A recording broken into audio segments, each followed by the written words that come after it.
like a green light. Ah, there it is. Live, It is. red light, Right actually. on. Hello, We're everyone. here. All right. Well, hey, I'm Robert, and we're basically doing That Was Unexpected. Sometimes you try to shape a story, and sometimes your character shapes the story for you. And so I'm looking forward to hearing some of these because we've got Daniel here. You got over like freaking 50 books under you, and Jay, you're 14. KT 17. I think I was actually surprised on that. And then I think we're 20. hoping Sean is showing up, and then we have the baby in the house, Rachel. So why don't we do a round of introductions? Please introduce yourself, talk a little bit about it. And what I would love to hear from you is and actually Rachel inspired this. If a character of yours, your most snarky character, would come up to you and start yammering away at you and complaining about something or say something to you, who is the character and what would they say? So we'll start it off. Daniel, you're right next to me. So let's do that. I'm sorry, what am I doing? You're going to introduce yourself. And then you're going to say, hey, there's one of your characters came and talked to you about how you wrote their story or what you should have done differently. What would they say to you? Okay. My name is Daniel Schinhofen. As Robert kindly said, I've written a lot of things. However, as my tag down there says, I am a dirty, filthy harem author. So you should be aware if you're going to pick up my books, don't let children read them. Don't do that. No. Okay. If one of my characters came up to me to complain about what I wrote, none of my characters have done that. I have yelled at my characters many times for the things they've done, but none of my characters have asked me why I've done something to them. I've considered myself an after-action reporter. I just take what my characters have told me and put it down on paper, or in this case, on computer, and just report what they've said. So I've never had a struggle with one of my characters complaining to me. However, I have complained at them a lot for things they've done. I'm going to then pass this baton off to the lovely, not Australian anymore. She's American. She was imported over, and we're keeping her, Rossi. You can't take her back anymore, KT. That's literally what my husband says all the time. I imported her from the future, is what he says. So, technically. Okay, I'm Katie Hanna, right? Lit RPG, big surprise there. I don't know. It would usually be me going, oh, for fuck's sake, I had a totally different plan for this book. Why did you just do that? And then I realized at the end of the chapter, oh, that's much better than what I had planned. So my characters aren't generally going to, like Daniel, aren't generally going to come and bitch to me because I'm not the one changing shit up here. Okay. So, yeah, I am a very, very much a go with my characters flow person. So my characters are usually, well, I changed it because I wanted to. So okay. I don't want to get bitched at by my characters. Right on. Jay, why don't we go over to you? Well, let's see now. I'm J.M. Clark. I write Mark of the Fool and co-write Runeseeker, as well as a few new things that are coming down the pipeline. But let's talk about the things that are already published. So I tend to take an approach of I have certain goalposts for a story, and then I let the characters do the talking. So if they have any complaints, they can complain to themselves in the mirror. But I think if anyone is going to pick a fight with me, it's going to be Professor Jules. And she is going to be really irritated with just about every decision I ever made in concerning the students because I put them in danger a lot. Well, they put themselves in danger, but I make the danger that they run towards. So it all comes back to me. I would be on Balin's side. She would not be happy about that at all. So that's probably the snarkiest character from Mark of the Fool that have come up to me. Yeah, I think that's my answer. Okay, Rachel, you're up. Sorry, I'm also Team Balin, by the way. Yeah. So yes, so my name is Rachel Nee Kirk. I have 2 books out. The third one is out in 6 days, which is absolute insanity. And that is the entire trilogy done this year, which is super exciting. What character has a bone to pick with me? Her name is Zara the Fury. She is the villain of the series. She was only supposed to be a side character. And I had this glorious plan that these 2 characters would meet at the very beginning of book 1, and then they would spend all of book 3 together. No, That did not happen because Zara the Fury came along and was like, this is the Fury show. So book 2 is all about her, which meant there was no space to do what I had initially planned in book 3. But I also think it ended up so much better because I did listen to her. And I think I mentioned this in another panel, but this is how like in deep I was in these people's heads. I was like in the gym, I couldn't finish the set, and I shit you not, I heard Zara the Fury giving me shit in my head. And that's how I finished the set. So Well, and then I saw yeah, on your TikTok that one voice actor or that one actor or who somebody posted something with somebody, you know, pretending to be one of your characters, bitching you out, which I thought was just the damn coolest thing there ever was. It was the actress from, because I worked in Baldur's Gate 3 and I worked on a character called Alfira, and the amazing Paul, he actually bought a cameo from Rebecca Hansen, who plays Alfira. Right. And it's 3 minutes of her giving out to me for murdering her. And it was absolutely amazing.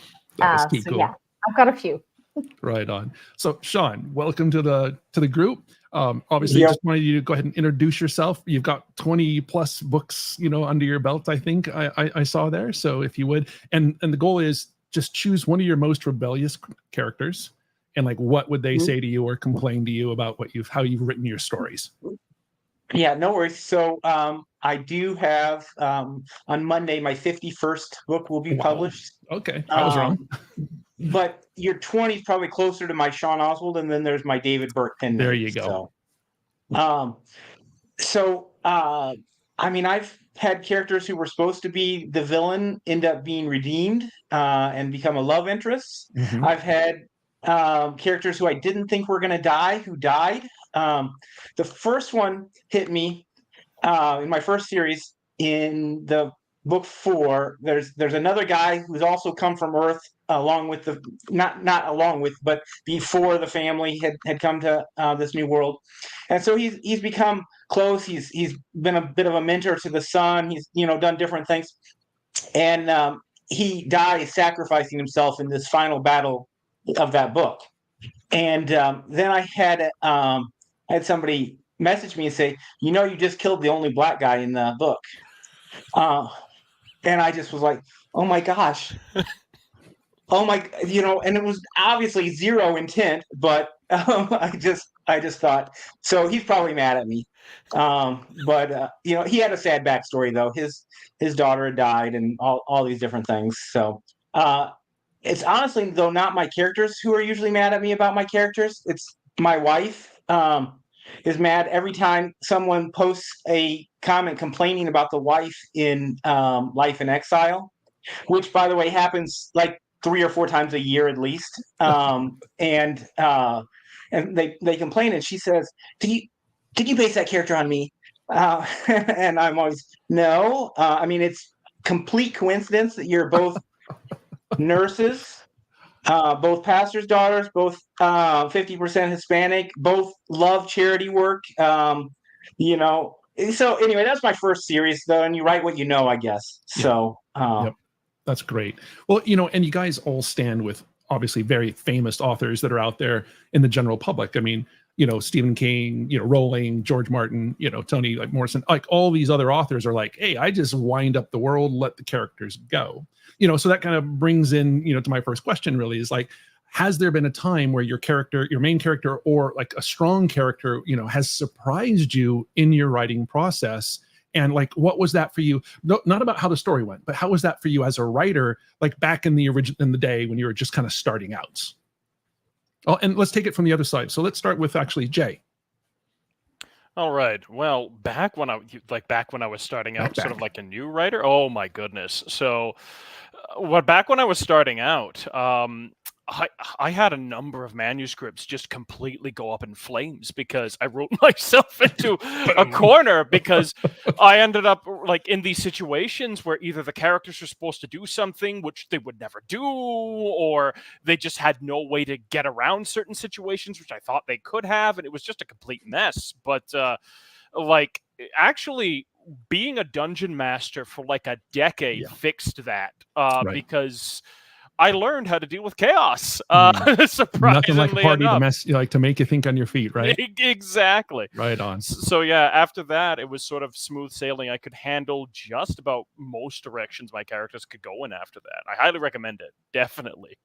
Very cool. And Rachel, how about yourself? Thinking way back. I forgot the question. Oh, yeah, no problem. The question is has there been a time when a character has actually redone things for you, and how did that make you as a writer, kind of feel versus like the story itself? Oh, entirely. There was, you meet someone in book 1 and something horrendous has happened to them, and everything points that this person should be incredibly angry, very furious at the world and everything. And then I had no idea what he was going to be like when you meet him kind of in human form in book 2. And for some reason, I was like, okay, you're going to have to handle this seriously. This is a delicate moment. And for some fucking reason, the guy kept yelling about mushrooms. And he actually ended up becoming, he is Clerk of the Mark. I'm so glad we've made this a thing. Fetch wasn't a thing, but Clerk of the Mark will be a thing. It's definitely a thing. I'm so excited.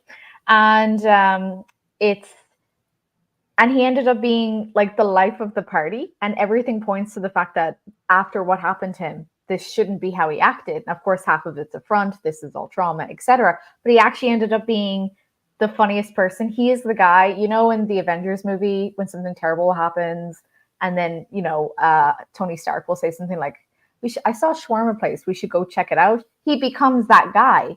Okay. And I did not expect it, and it completely surprised me, but it absolutely helped balance the dynamic of the book. And you're wonderful. A new writer, right? You're kind of a new writer. And so how did that, did that change in any way the way you think about writing? Where you're like, oh, wow, maybe I can lean more on my writers? Or well, so what was really nice is very much my time at Larian taught me how to do this, because I tried to write 2 books before I was at Larian, and exactly like what Jay mentioned, wrote myself into the corner, got really frustrated with where it was, had 1 book that took me 2 years, and I hated it so much at the end, I've never looked at it again. Another one I wrote myself into the corner. So it was actually a huge amount of my video game background is what taught me, like, nice. go with the flow. Like some of my most kind of popular characters from Baldur's Gate 3 are just, I was given a single prompt and I went absolutely insane with it. So that very much helped me now, and I didn't know it would transfer so much to prose. So I did have to kind of like relax and let it go. Absolutely did. I was delighted to see it. Very cool. Thank you. Sean, how about yourself? So, I mean, I started writing when I was 46. So, that's a little different. I had 30 years of being a DM under my table, under my belt. One of our games, the DM didn't show up. I became the DM, and basically, if you know how that works, that you never get free from that job. So, and I mean, I DM'd for old time friends back in the day, and all the way up to today, and my kids and my son-in-laws, and it's just a blast. But people do the craziest crap in games, and so to me, that's really an archetype that I've used with players. You've got all these experiences that you've seen where people go off, and so I think my characters now are sort of me channeling out all the things the players have done to me over the years, if that makes sense. When I started writing, I was writing for personal therapy. It was just a story I wanted to tell, and expected nothing to come of it. And here I am, 5 years later with 50 books published, and on my Sorry, you did 50 in 5 years? Just had fun. Yeah, that's nuts. I started writing on May 21st, 2019. Dang. Yeah, his output is insane. Yeah, I've heard rumors of this. Amazing. I want to steal some of the willpower and just infuse it.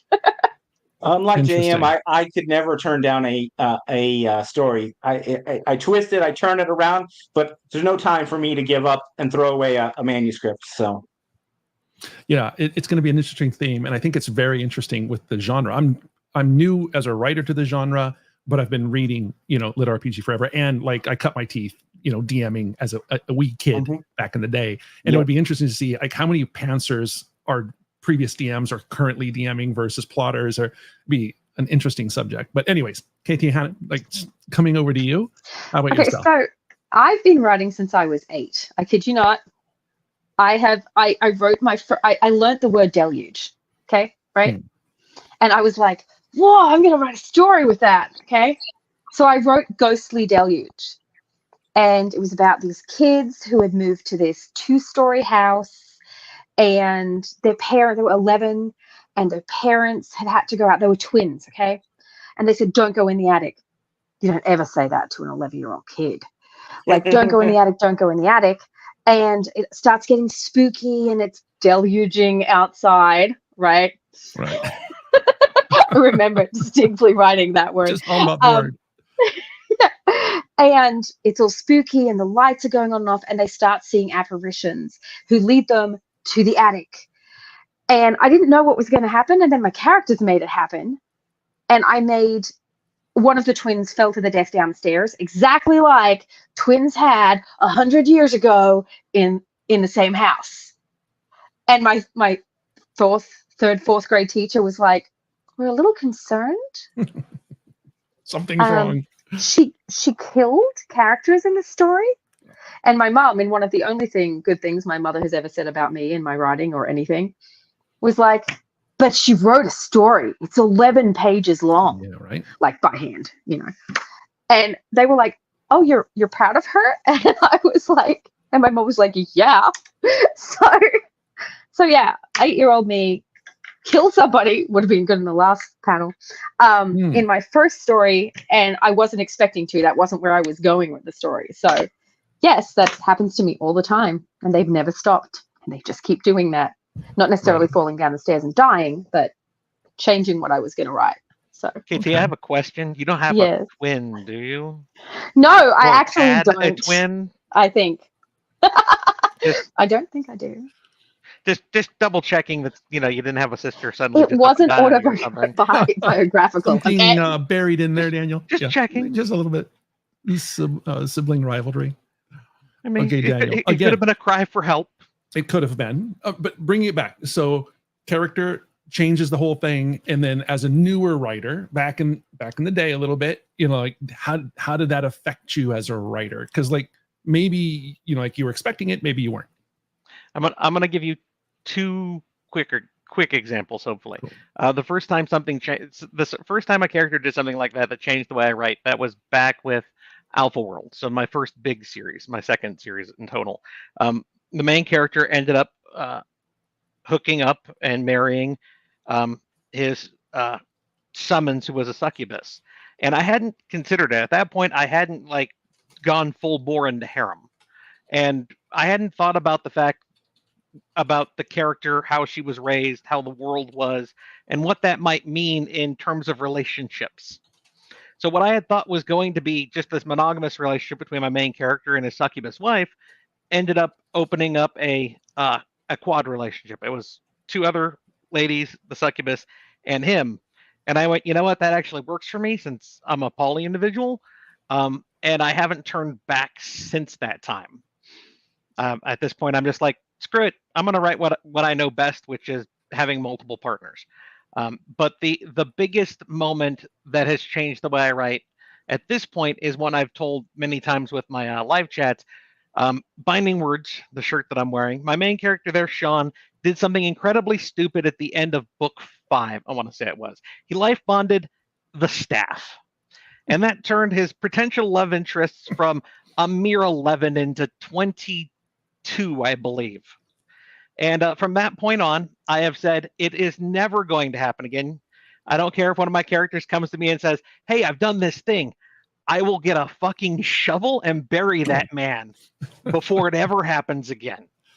At this point, I have made my plans clearly known to every character in my head. There is a fucking limit, and I will hold to that limit. And if it means torching you, I will do it. So we'll see if it sticks. There's no pent up hostility or anything there whatsoever. It was, I just do what my characters say. So I didn't catch it. I didn't think about it. The consequence of that action didn't strike me until I was rereading the book to get back into writing the next book in that series 6 months later. And I read that scene and I went, oh, fuck me. And ever since then, it's been a point. There is a line, and I am not crossing some lines anymore. Put it there. Okay, so which makes me think a little bit. Okay, so have you ever tried to write a character into either a type of person or a type of behavior, or to go do something, and they freaking just fight you tooth and nail? Like they're just not going to do this thing. And if so, like who won? And so this time I'm going to start with Sean. Unless you need a moment, Sean. And if you're on mute, just you know. Yeah, sorry. No, oh my gosh. So the one that's coming to mind is not publishing until the beginning of November, so I'm a little hesitant. No. This is better. This is a little sneak peek. But basically, I intended for the character to take a very diplomatic approach to a situation. It's a pre-apocalypse, meaning the apocalypse is about to happen on Earth, and he's dealing with Earth governments, and we all know how pleasant that is. And he's supposed to be very diplomatic in what he's going to do. And before I know it, he's like blowing stuff up and not diplomatic at all. But as I wrote it, I was like, okay, yeah, that's probably more true. He's pent up. He's done. He's tired of people who are making decisions that are going to cost people's lives. And so, anyway, it is what it is. And he refused to do things the way that I wanted him to do it, but it turned out better when I let the character breathe. Okay, so the character won. Yep. They always do. They always do, right? Jay, how about yourself? So I'm going to tell two here. I lost twice. So the first one was in my Writer's zero. Yeah, right. Characters. Pretty much. And the first one's noteworthy because it changed the entire series, wherein for Oath, Blood, and Coin, which is my first series on Royal Road, title on there is Ogre's Pendant at the moment, there was supposed to be sort of a more Lone Wanderer series. The character of Kiembe was supposed to go from story to story, meeting like a new sidekick every time. But then the sidekick for that story was supposed to be Worry of Zebiala. Well, she starts off the story with she's a thief, a professional thief. Her partner betrays her and gets killed for it, head on a pike. And she's standing in the middle of the street. Her very first introduction is her yelling at her partner for betraying her, cursing him out in front of the entire street. And when the guards are like, who do you know this man? She just fucking runs. And in that moment, I realized she's the main character now. And that's like an audition. Done. It was just done. I literally sat there like, I'm insane if I let this character go. Yeah, so it was a dynamic duo from then on. The second time was in Mark of the Fool. I wrote Thundar, and some people have noticed this, but in Thundar's original introduction in the Barrens, he's a more stoic, kind of reserved character, very much like the Honorable Warrior type, because I went into this going, I am not going to write like a boisterous, big, muscular frat boy for the Minotaur. I'm not going to do it. Like, halfway through book 2, I realized he turned into that completely against my will. And as many of the readers called him, he is now Minobro. So I ended up, but I ended up solving that conversation between him and Alex later.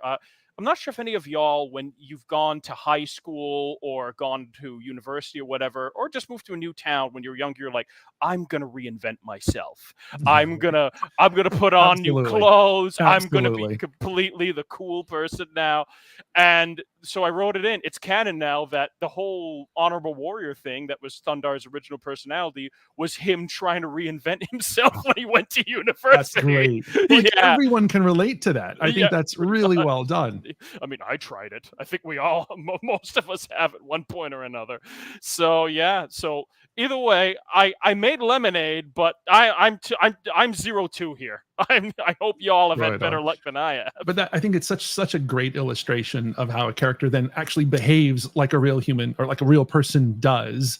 you know, cause like my daughter, she's off at university right now in Brighton, and she's like, Dad, yeah, I'm going to go there and I'm going to be a completely different person.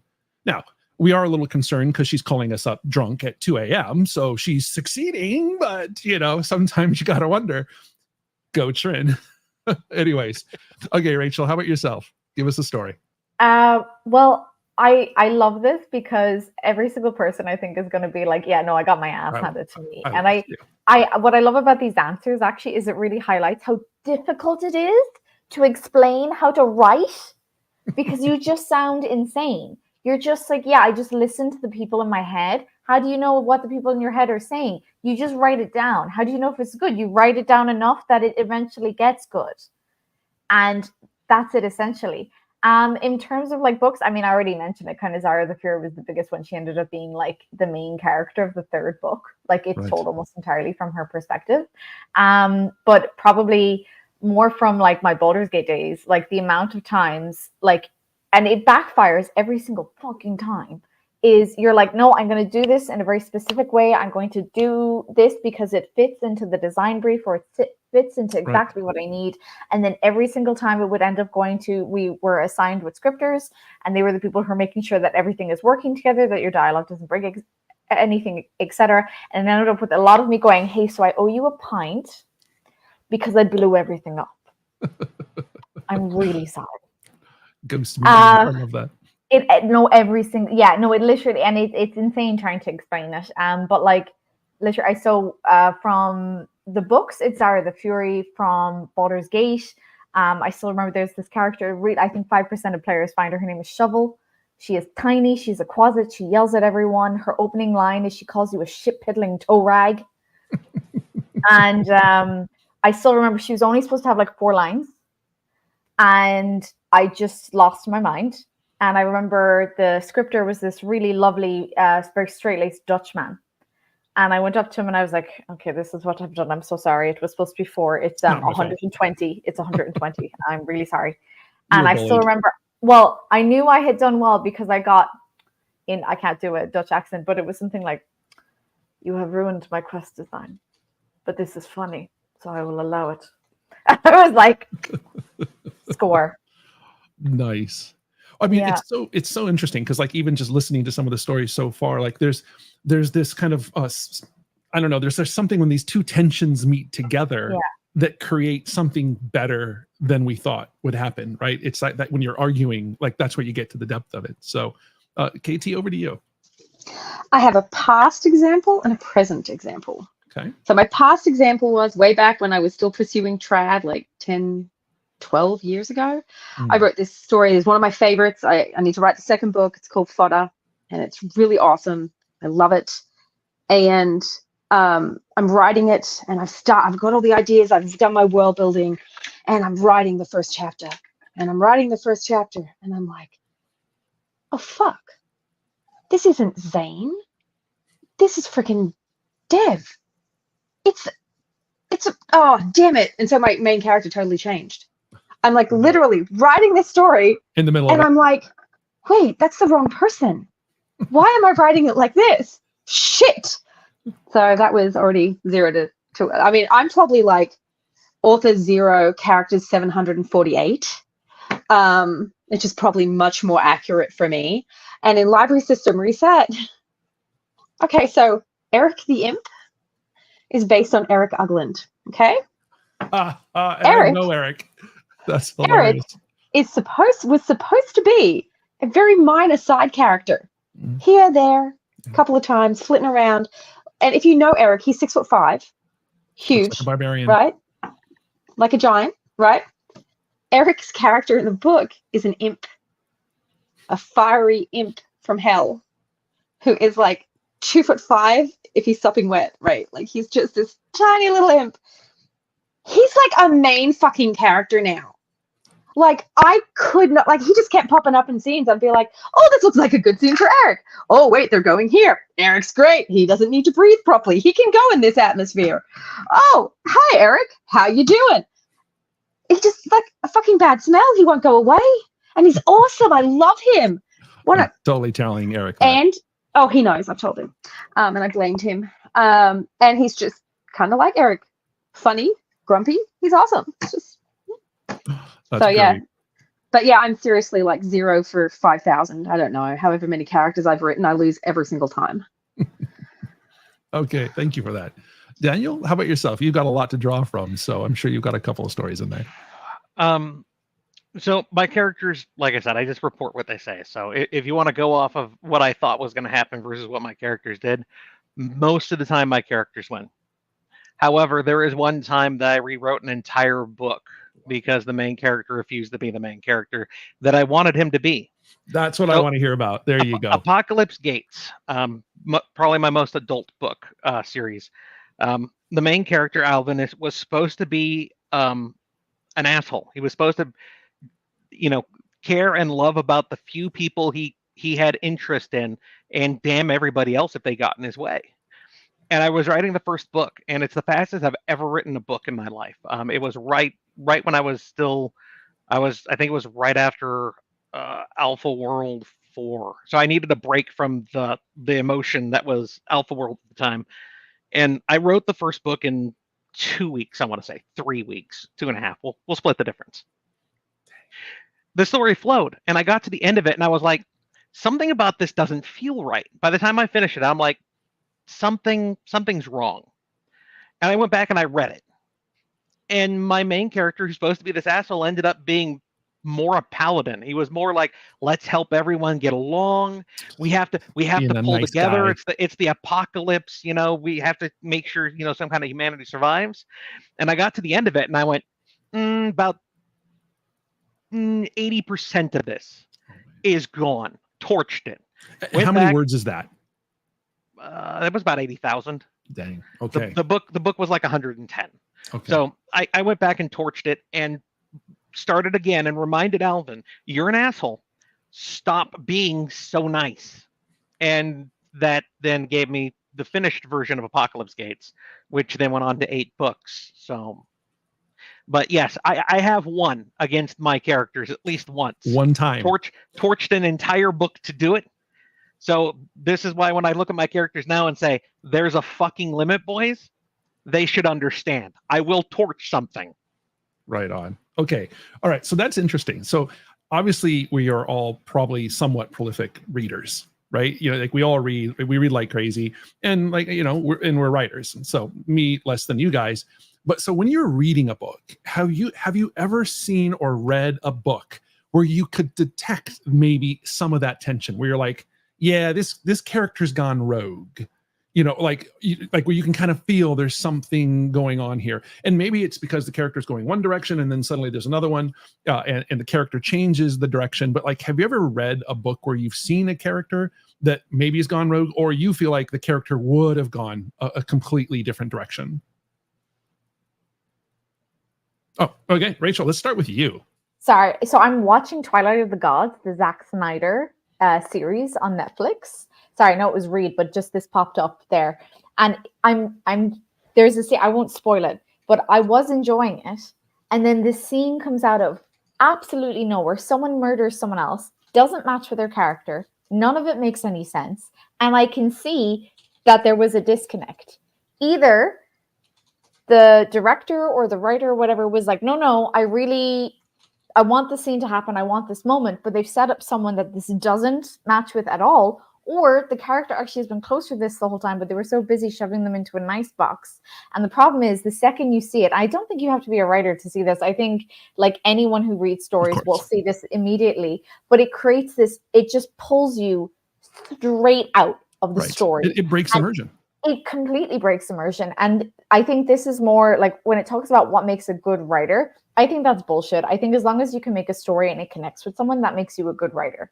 Okay. Like there's so many books I've read that apparently are bestsellers. I'm reading a lot of romantasy right now, and oh my sweet God, there is some dog shit out there.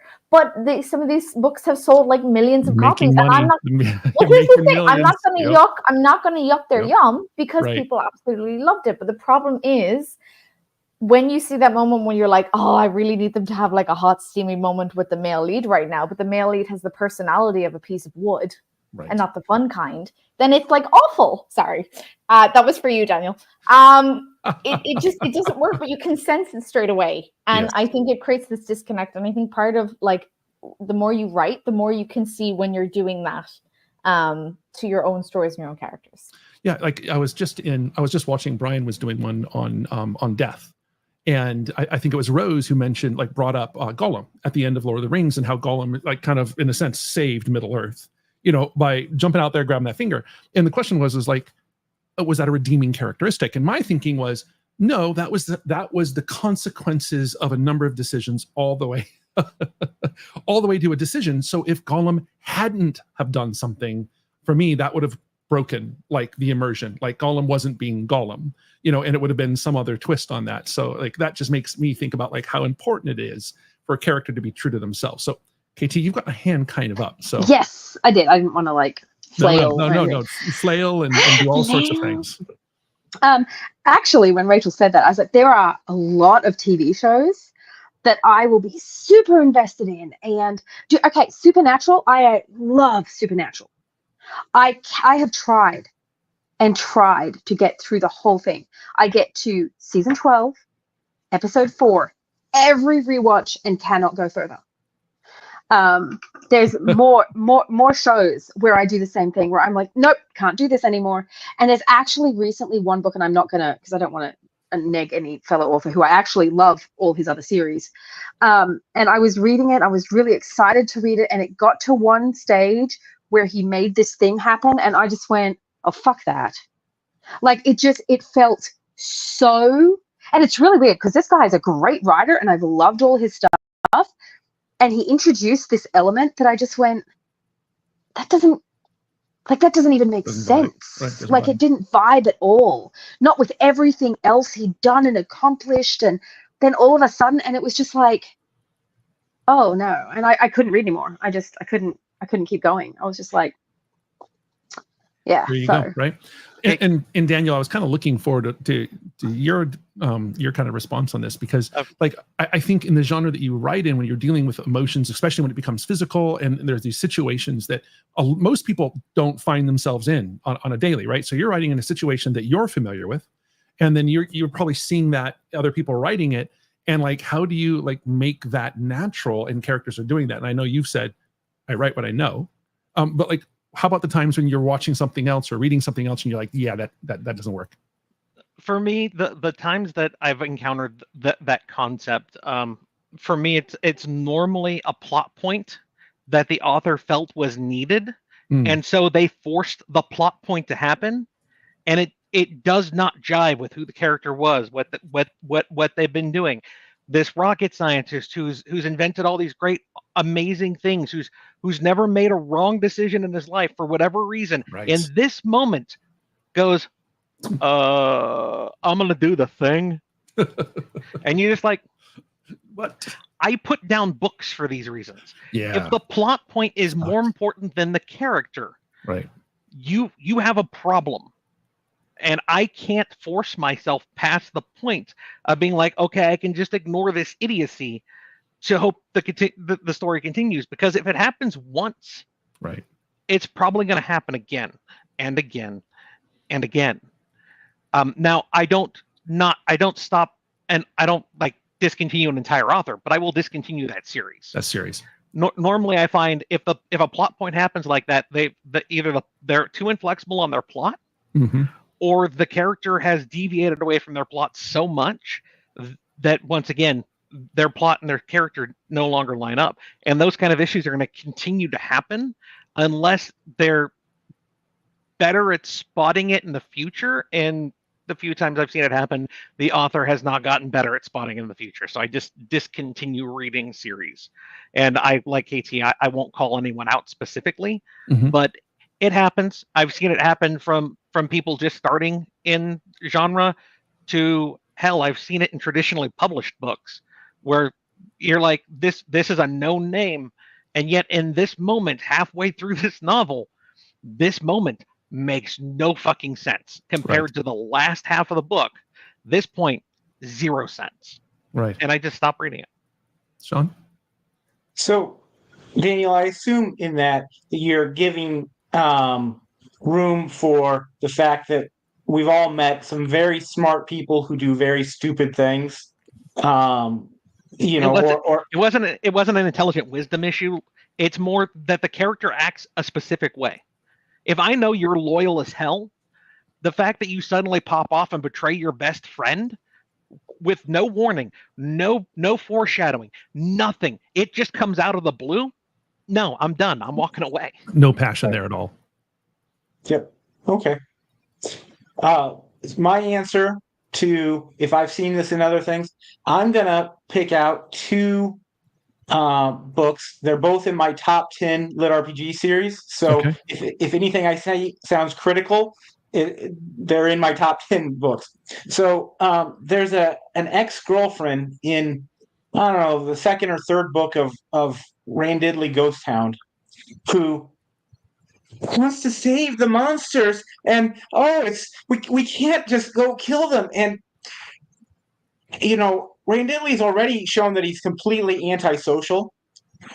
The amount of time that he invests in putting up with this girlfriend and the stuff that she's doing had me pulling out my hair, setting the book down and saying, I love everything else, but I cannot take that one character. She's more evil than the monsters are. I was there with you, man. I was there with you on that one. Loved the series, loved the book. Loved it on and then this one is going to be a little closer to home because the author's in the channel right now. Ooh. So not you guys. I mean, they're here. So Brian's here. I'm disappointed it's not me. The two Irish are ready to throw down with. Let's go. I was ready to So scrap. this isn't so much just a character thing, but it was like a whole. I didn't really get how this works. So you've got this character who's got the ability to control the bodies of other people, and she controls this main character's body, resulting in his arms being broken and catastrophic things. And I just know a little bit about how the real world works with regard to when people do things like that. And I don't know how she, is even still allowed to participate at all. I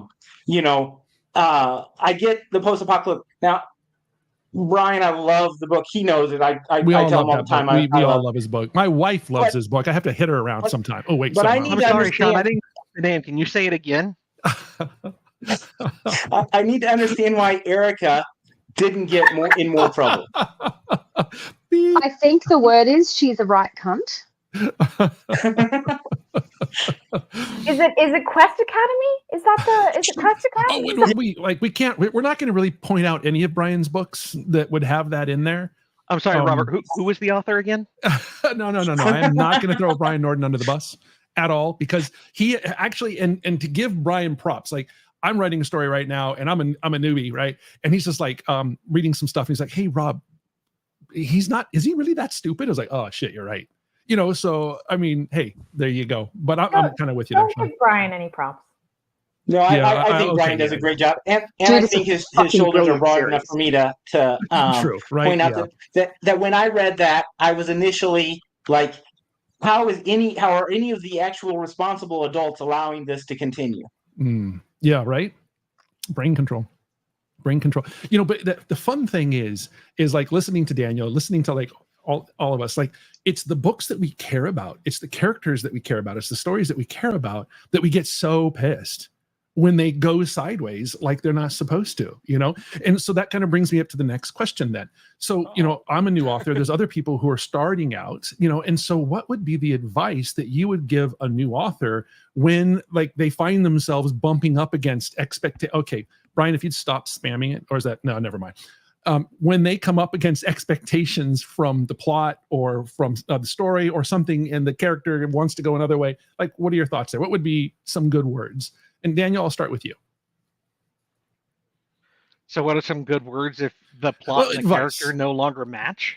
Well, no. So, you're doing that thing where like you've got this character going a certain direction, and suddenly you've maybe written yourself into a spot where you need to switch it, or you're going to do something that would be dangerous and not in keeping with the character. Like, how does somebody keep track of that, and B, correct it, without maybe having to write 80,000 words all over again? I'm about to say, don't ask me. I torch most of a book to fix my problem.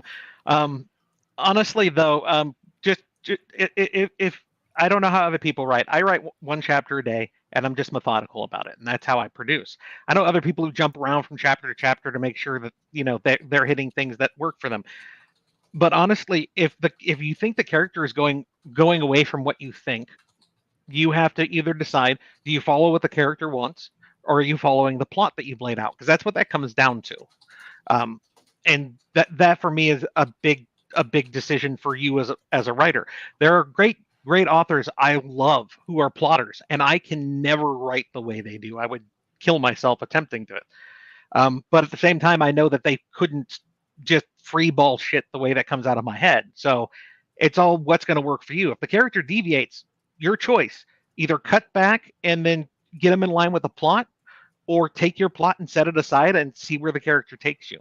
Okay. And if you need to, burn 80,000 words and make sure the character does what he's fucking supposed to do. Right on. Okay. And I'll leave this kind of open. Anybody else want to jump in on that? Oh, no, Jay, you go. I'll go. I'm going to do a quick twofer because I didn't actually get a chance to answer the last question. Sorry. Oh, I'm so sorry, Jay. That's okay. But for this one, my advice Your would voice be... doesn't matter. I see how it is, Rob. So my advice would be to make sure that you have... Okay, when you're DMing, my advice is always pick the proper players. You're never going to run a successful D&D game if your players do not match what you have in your head. At the same time, pick the proper characters. If you have a high action octane adventure story and all of your characters are homebodies that want to be cozy witches, you have picked the wrong characters for that story or the wrong story for those characters. That's the sort of thing. So I find that where I stopped getting into trouble was I still listen to my characters, but I pick the right characters for the job. And that's inevitably what ends up helping me. For the last question, though, about if I noticed anything in any fiction where a character sort of went rogue, I'm going to be quick on this one, and I'm going to be a bit different because this didn't piss me off, and it also involves a little bit of tinfoil hat theory. Okay, so if anyone... even better. I'm glad you're answering this one. Yeah, I know, right? So if anyone has ever read The Legend of Drizzt, and read The Crystal Shard, you'll notice something odd. The Crystal Shard is by and large Wulfgar's story. And then as the series goes on, Wulfgar is slowly put in the background, then put on a bus, then the bus is put in a trash compactor, and then it is thrown into a volcano for a lot of it. And I always wondered that for years why that might have been. But then I became a writer, and I learned more about, the market and stuff like that, and I realized something. That book was written in 1989. What was popular in 1989? Big, large barbarians, and he went through a typical hero's journey. What was riskier? A dark elf protagonist. So he was very popular and had a big role for that first book and somewhat for the first trilogy. Then Salvatore released Drizzt's origin story, which did very well, and all of a sudden Wulfgar was put on a bus. I don't think that was an accident. If someone ever told me that Wulfgar was suggested by an editor at the time, I wouldn't have been surprised. And the very fact that Drizzt ran away with the series might have been Salvatore's intention, but I don't think it caught... I think it would have caught most people of the time off guard if they knew anything about the market. But yeah, so that's my answer. It's a little different, a little tinfoil hat. No, that's great. Yeah. No, that's awesome. Yeah. No, thank you for that. Okay, so I want to be conscious of time. We've only got about 12 minutes left. So here's another question for you. So I'm going to go straight over to Rachel. Rachel, you have to choose one of your characters, and you're going to insert it into one of the other panelists' story. Which character, and whose story, and do you think they would just cause complete chaos or create harmony? Oh, that's a good question. All right. I want to put Zara the Fury in everyone's book. Whatever your current work in progress, I want you to picture a 6'4", muscled, very angry lady who was kidnapped at the age of 11, can't read or write so good, but never wants to show any sign of weakness. can't experience anything of their anger, but when she realizes she feels love, she does so fiercely. She would burn everyone in this world to save her friend, and she go have fun.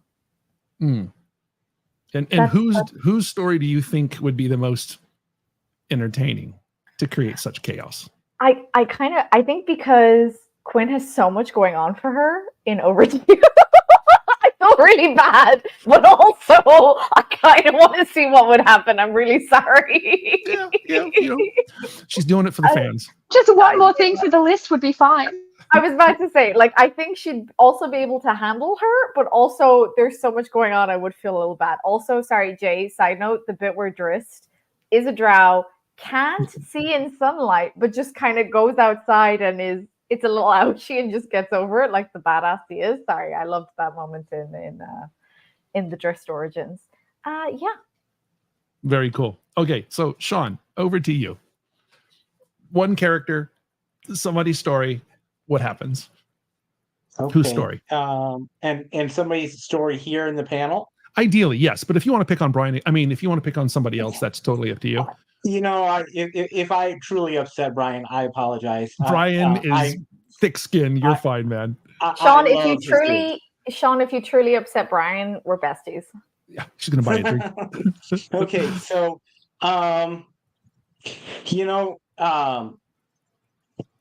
that's really complicated because my characters are like my children, and sending them to somebody else's house for a sleepover when I don't know the parents very well. I mean, that's kind of a hard thing. Although honestly, if I was going to pick anyone, I would pick on this one character that I have who she was always the odd girl out, kind of looked down upon, really super smart, but afraid to show that she was smart because, and then she ends up in this alien experiment and all of humanity's gone away and her ingenuity and everything starts to show out, but it develops some of her quirks too. And I think that she would get along really well with Daniel's characters from it's Heavenly. What's the most recent? Heavenly Chaos. I'm sorry. Yep. Yes, Heavenly Chaos. I read and because I thought that you did a great job of handling some of the emotional traumas that those characters had experienced. So anyway, this character I would love. She never got to be on the cover of any of the series, but I'd love it if she interacted with those characters because of their own way of dealing with emotion, and I think they would accept her, and immediately they'd be tight. There's harmony. Okay, so we've got chaos, Irish, and harmony, not Irish. Okay, just making sure. Okay, KT. Okay, so I can cheat because Quinn can fucking go anywhere she wants to, because the library can open to anywhere she wants to go. Okay, so where are you going? So I could be in everybody's book. Yeah, but you got to choose one. Choose one. Pick on one person here. I'm sorry, I'm choosing maybe Jay. Mark of the Fool. Yeah, there we go. I would so go to school with all of them. I would. They pronounce it? Can't hear you. Baylor. Is it Baylor? Baylor. Balin. Yes. Balin, yes. I would fucking sit and have fucking cups of tea with him, mate. Like, I love him so much. Quinn would be like, dude, what the fuck am I doing? Help me. Give me a list because these lists all suck. And she would love it. And plus, I kind of think Balin would really like to go visit the Library of Everywhere. Oh God. Oh yeah. You don't want him in there. That would you never get rid of him. Oh, that skill, let him into the restricted section. Yep. How do I improve this? Okay, so Jay, do you want to go or Daniel? Well, let's see. For me, who would I inflict upon you all?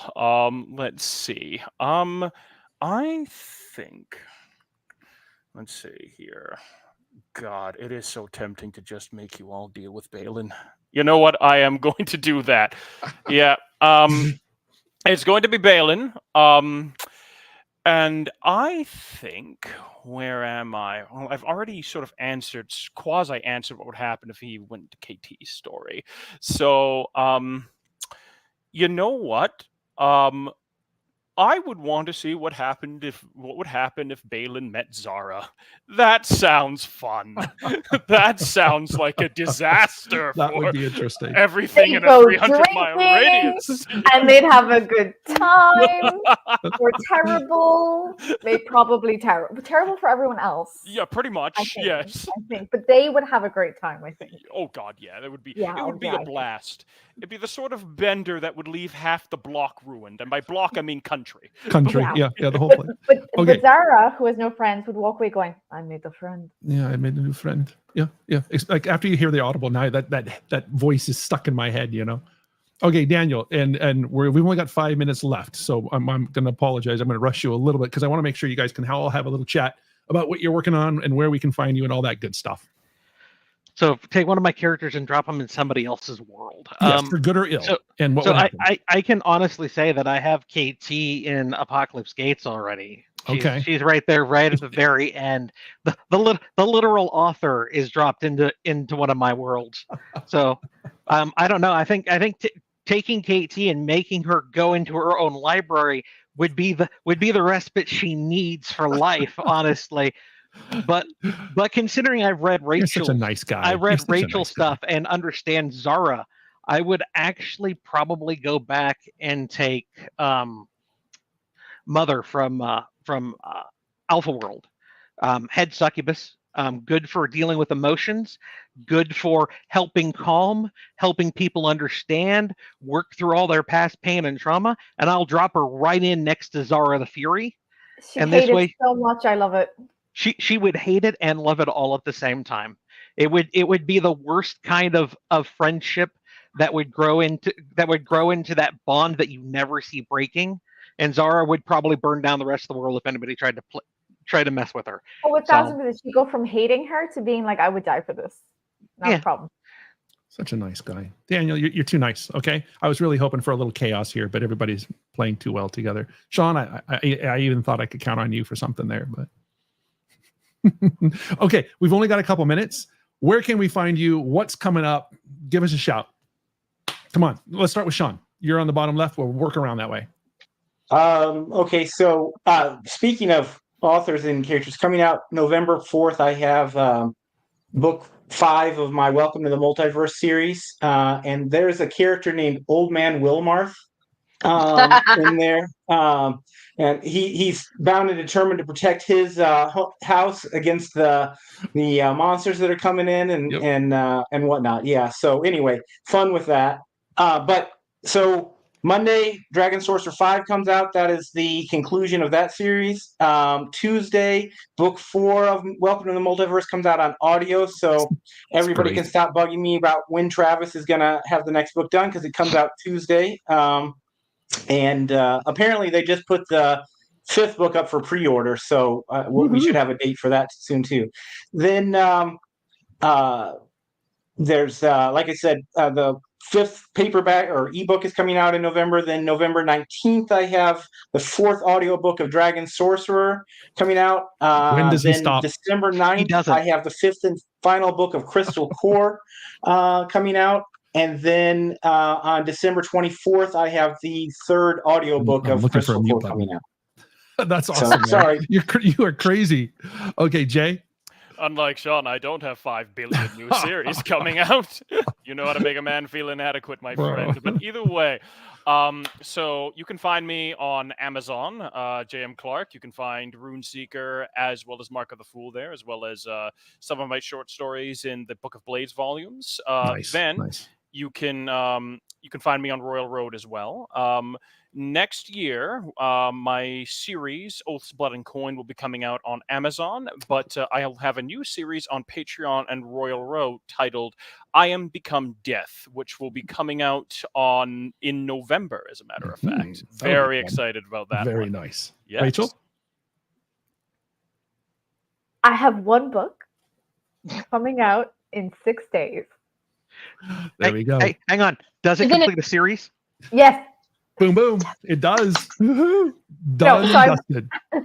I have one book coming out in 6 days. It is called Divinity. It is the conclusion of the Knights of Eternity trilogy. All 3 books will be out. Now, unfortunately, the audio is not coming out until next year, but the first 2 are narrated by the amazing Andrea Parsoneau, and the 3rd will be as well. She is a busy lady, so we had to delay things a little bit.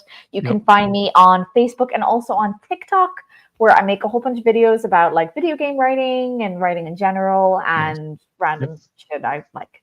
Love it. KT, we're super short on time, so my apologies. I know. Okay, I have Library System Reset is my current series. Books 1 and 2 are available on audio and ebook and print. Book 3 comes out on November 18th in ebook and print format, and audio will be early next year. I have a series that was on Yonda as an exclusive that I will be releasing in February, March, and April next year called Alchemical Imbalance. It is an assassin progression fantasy that I fucking love. Nice. And you can find me on Facebook, TikTok, where I suck, and other places. Daniel, come on. I don't man. think you're allowed to do that on TikTok, but my next book out will be Heavenly Chaos 2, Fighting Past Pain. It comes out right at the end of the month. As I tell everybody who asks me about audio, it'll come out when it comes out. When you deal with some narrators, their schedule is booked. You get what you can when you can. There are 3 of us that all use Andrea Parsoneau, or Andy as we call her. So they're coming. They'll be there. I'm sorry for the delay. It happens. And then you can find me in all the usual places. I do not suck on TikTok because, well, there are guidelines. Awesome. And just, okay, Brian, thank you. I've just finished up the draft, and it's in dev editing right now of my book. It's codename Isekai. It's about a spy who is thrown into a world with magic, a system, and a bunch of crap going on. And it's under my pen name, Robert Locke. So one of these days, right on. Okay, and that's it, guys. That was really fun listening to everything you guys had to say. I really appreciate you being here, and everybody in the chat. Thanks. Do the Bye-bye, everybody. Robert.